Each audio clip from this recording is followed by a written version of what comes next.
రాష్ట్రం ఆర్థికంగా బాగా లేదు, అప్పు పుడతలేదు, అనా పైసా ఎవడు ఇస్తలేడు. ఎవరినైనా కలవడానికి పోతే బ్యాంకర్లు దొంగలను చూసినట్టు చూస్తున్నారు తెలంగాణ రాష్ట్ర ప్రతినిధులను. ఎవడు ఢిల్లీకి పోతే అపాయింట్మెంట్ కూడా ఇస్తలేడు, వీడు వస్తే చెప్పులు కూడా ఎత్తుకుపోతాడేమో అన్నట్టుగా ఆ పరిస్థితి ఉంది దేశం ముందల. అప్పు పుడితే నేను కూడా ఏదో ఒకటి చేసి తెచ్చిచ్చేటోను, అప్పు పుట్టట్లేదు, ఎవడు బజార్లో నమ్మడం లేదు. స్వీయ నియంత్రణనే దీనికి పరిష్కారము. ఉన్నంతలో గౌరవంగా సంసారాన్ని నడిపితే బజార్లో ఎవడైనా నమ్ముతాడు.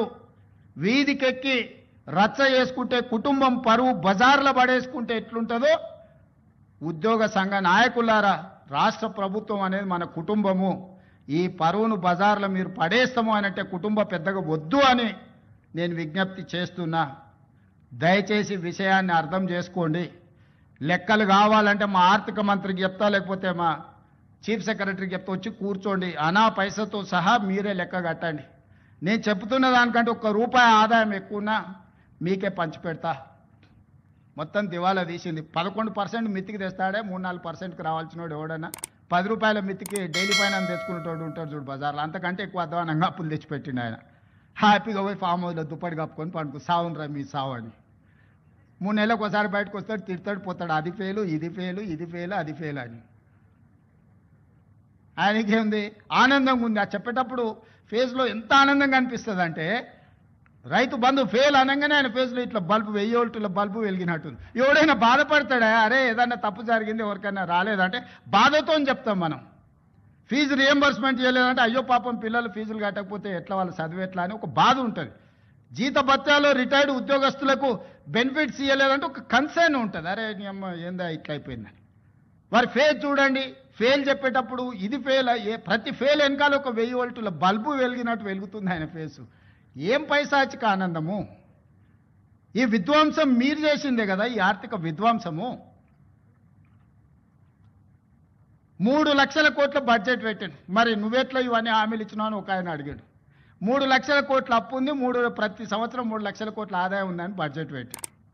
3 లక్షల కోట్ల అప్పు ఉండి 3 లక్షల కోట్ల ఆదాయం ఉంటే ఓసి ఇదెంత సంసారం చక్కదిద్దొచ్చని నేను అనుకున్నాను.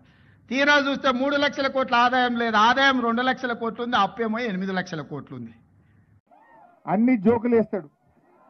హైదరాబాద్ చుట్టూ 3 దిక్కుల సముద్రాలు ఉన్నాయట, ఉన్నాయా? హైదరాబాద్కు 3 దిక్కుల సముద్రం ఉందట, అందుకే నేవీ మనకు వచ్చింది అంటాడు. దిల్సుఖ్ నగర్ లో విమానాలు అమ్ముతారట.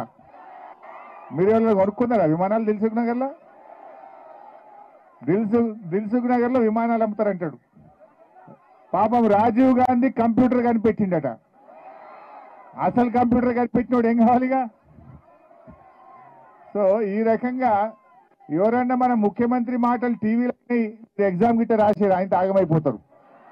ముఖ్యమంత్రి కదా ఆయన చెప్పిందని నమ్మి మీరు గిట్ట ఎగ్జామ్ రాస్తే ఆయన ఆగమైపోతారు. పుస్తకంలో చదివింది రాయింది. ఈ రకంగా మన రాష్ట్రం యొక్క పరువు తీస్తున్నాడు ముఖ్యమంత్రి గారు. అయితే ఇవాళ గెలిచిన టీమే కాదు, ఓడిపోయిన టీం కూడా చాలా బాగా ఫైట్ చేసినారు. ఆల్మోస్ట్ 40 టీంలు ఇక్కడ పార్టిసిపేట్ చేసినట్టు నేను నర్సింగ్ చెప్తే విన్నాను. అయితే గెలుపు ఓటములు అనేది చాలా సహజం. ఓడిపోయినంత మాత్రం బాధపడాల్సిన అవసరం లేదు. మీరు భవిష్యత్తులో మళ్ళీ గెలుపు కోసం ప్రయత్నం చేయాలి.